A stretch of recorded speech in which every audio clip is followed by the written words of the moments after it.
السلام عليكم ورحمة الله وبركاته. كم جرتوا نجا كيسن في كيسن سنين جت أنا برم سنو تولين كبني لبني إيرسي قتي ديمو توكو أكمين دقت شو دنيت ديري توكو يروسي قتي ديمي كراغتي دقتو كرا هدو نيجتشود توكو فا نموني كينا يرو أما كان إجولي شمرني كينا ديرو ديسان قتي ديمي دوكا كان بوبا أيو تاو نتيموتو يو إسا سندقتشو مالتو نبرباس إسا سندقتشوف توكو فا واني نتوكو godhuu qabnu namni suni sigatee deemuun isaa akka bu'aa guddaa ta'e hin dagatin.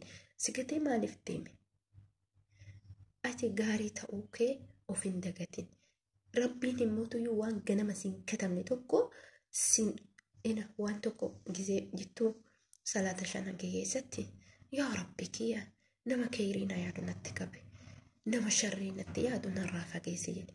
Akkasuma immoo Rabbiin waan siin taane sirraa qaba. Waan sii ta'u immoo Rabbiin sitti qaba. Kanaafuu yommuu obboleettii kiyya dhiira sigatee deeme duuba hin tarkaanfatin. Dhiirri sigatee deeme jechuun alhamdulillahi rabbil aalamiin maaliif nagatee deeme jettee sammuu keessa hin dhiphisin. Sammuun kee gaafa maaliif nagatee deeme namni kun na jibbee namummaa kiyyaa ani hin bareedu jettee gaafa ilaalcha kana mataa kee keessa galchite namni kun immoo ati mootuyyuu akka sammuun kee dadhabaa deemu hin dagatin.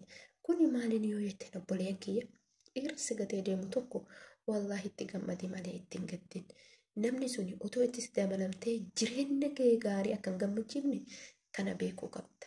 Nagata jettee gadditee gaafa ilaalchi kee bakka biraa ta'ee gaafa ilaalchi kee wanta biraa keessa seenee jedhe ati mootuyyuu adada ooltee bultuun sammuu kee dhiphachaa deema.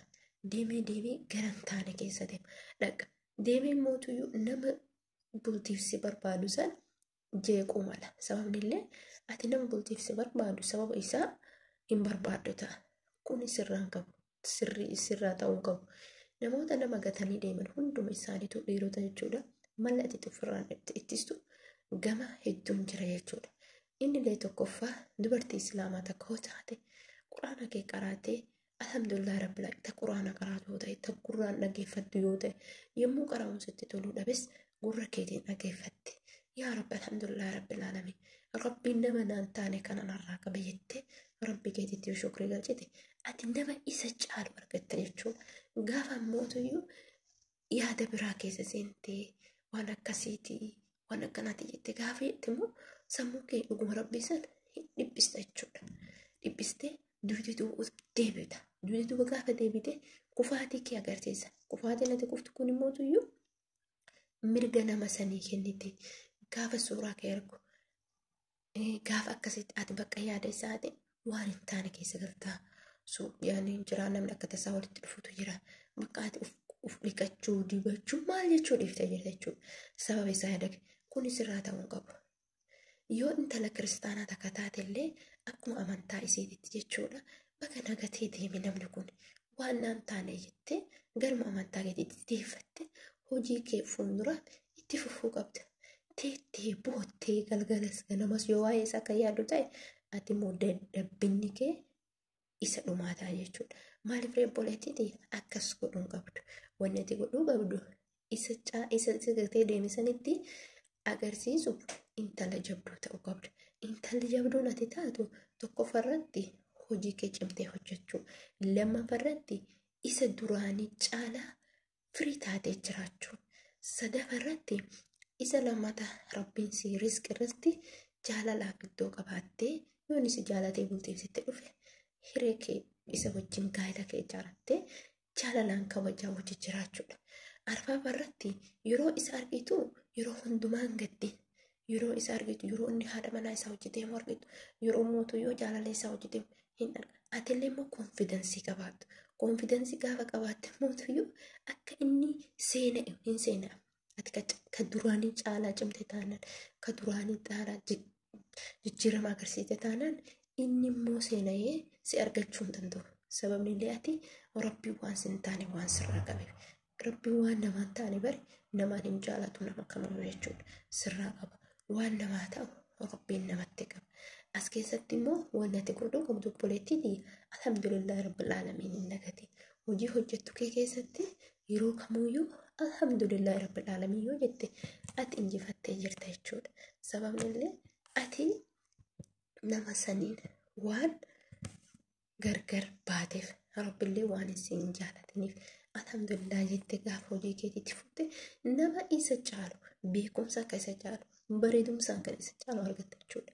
Gaafa ilaalcha kee mootuyyuu isarratti deebiftee galgalallee ganamallee waa'ee isaa dubbatte ati immoo dadhabinni kee duubatti deema ni kuftaa ni yarattaa hin dibattuu hin dhiqattuu bakka kun immoo gammachuu isatti agarsiisa jechuudha. Ati akka gammachuu isatti hin agarsiifne wanta kana hundumarraayyuu bilisa taate jiraachuun dirqama keeti jechuudha. Maaliif dhiira tokko jaalattee shamarraa yeroo dhabdu baay'ee gadditi. Gadduun qabdu. Ati yeroo kamuyyuu gammachuu malee gadduun qabdu. Hiriyaa mootuyyuu hiriyaa gaarii qabaadhu. Hiriyaa si gorsitu. Hiriyaa jabana siif kennitu. Hiriyaa nama san si dagachiiftu. Hiriyaa dhiiraa qofa otoo hin taane hiriyaa shamarranii ta yeroo hundumaa gammachuu siif himtu. Ta yeroo hundumaa waa'ee isaa si jalaa balleessitu. Inni tokkomaa inni quraana keeti. Quraana kee wallaahi yoo dubbisuu hin dandeenye yoo gurra keetiin dhageeffatte wallaahi nasii wanni ati yaaddi sun hundi namni ati jaalatu sun hundi wallaahi si jalaa bada. Alhamdulillahi rabbil aalamiin jeeti. Yeroo qaraatullee shukrii rabbii keetiif galchi. Yeroo salaattus yeroo deemtus nama suni uf jalaa balleessu. Gaafa nama san uf si jalaa bade bultiin kee immoo kalammataa akka gaarii akka jiraattu hin dagate.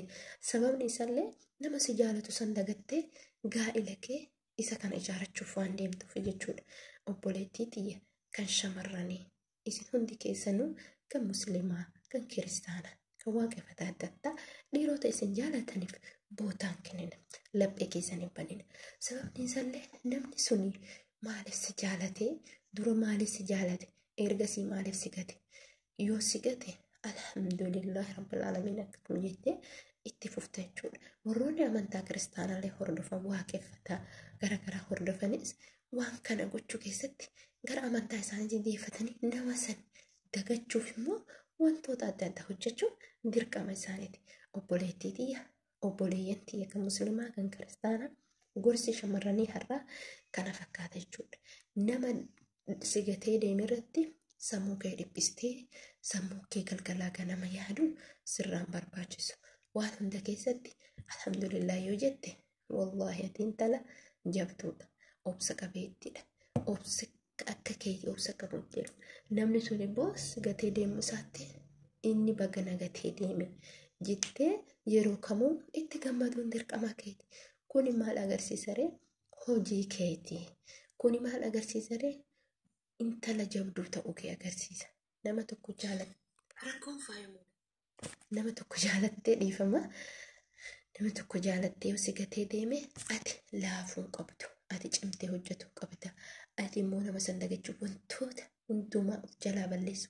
Wantoota adda addaa gootee duuda kee duuba otoo hin taane suuraa isaa otoo hin laalle. Bakka namoonni tokko tokko suuraa isaa laalanii meesajii isaa laalanii bakka waa hedduu keessa seenan jechuudha. Kanaaf ati mootuyyuu waan kana of irraa balleessu maal gochuu qabda? Hojii kee fuulduraa cimtee hojjechuu qabda. Gaafa hojii kee fuulduraa cimtee hojjette alhamdulillah rabbil aalamiin ati intala jabduu ta'uu akkasitti beekte. Jireenyi kee kan fuulduraa immoo akka itti fufu hin daggatin. Isa gaa'ela lammaata ijaarrattu irratti akka itti fufee hojjettu hin daggatin. Sababni illee namni ati duraan jaalattee sun si jalaa badee jira. Kamtu sii dhufa ree? Isa lammaffaatu sii dhufa. Inni lammaffaan sii dhufu kun immoo isa Rabbiin siif filate. Rabbiin ganama siif katabe kana jireenya ajaa'ibaa akka hojii jiraattu hin dagatin. Ati nama san of keessa hayxee jirta jechuudha. Namni sun kalaas hin jiru. Maaliif ree? Inni darbee jira. Rabbillee si jalaa haqee jira. Isa kana keessatti maalni ree? Obsaaf sabrii yoo qabaatte ati wallahi waan hundaan injifatta. Ati waan hundarratti injifattuun akkasi baaftee hin jirtu. Isa kanaaf maaltu si barbaachisa? Obsa qabaachuu keessatti. Obsa qabaachuun kun immoo tuyyuu ati intala cimtuu ta'uu keessa agarsiisa. Intalli cimtuun kun nama kaleessaa san dagattee har'a immoo gaa'ela lammaffaa gaafa jedhu jireenyi keessan guutuun wallahi akka jaalalaatti. Yeroo kamuyyuu wanta kana mootuyyuu godhi ilaale. Dubartoonni abbaa hiriyyaan keessa yookiin jalaleen keessan abbaan manaa keessaniin gargar baatanii dhibbattan waan hunda keessatti obsa qabaadha. Gaafa waan hunda keessatti obsa qabaatte ati injifattuu akka taate hin dagatin jechuudha. Obboleeyyan kiyya wanti walii dhaabnu, wanti nu wal gorfannu, wanti nuti wanta duraan hin beekne barachuuf deemnu hundumisaa jechuudha. Kanarratti beekuun dirqama keenya. Tokkoffaa maalinni ree wantoota darban dhiibnee fuuldura laaluun dirqama keenya. Wanta duuba duubaa keenya laaluu dhiibnee fuuldura keenya laaluun dirqama keenya jechuudha. Kuni wanta darbe san dagannee wanta fuuldura keenya jireenya gaarii jiraatu, bultii gaarii jaalachuuf, ilmoo gaarii guddifachuuf, ilmaan keenya akka gaariitti guddifachuuf nu barbaachisa jechuudha obboleeyyan kiyya. Kanaaf maal isinitti dhaama?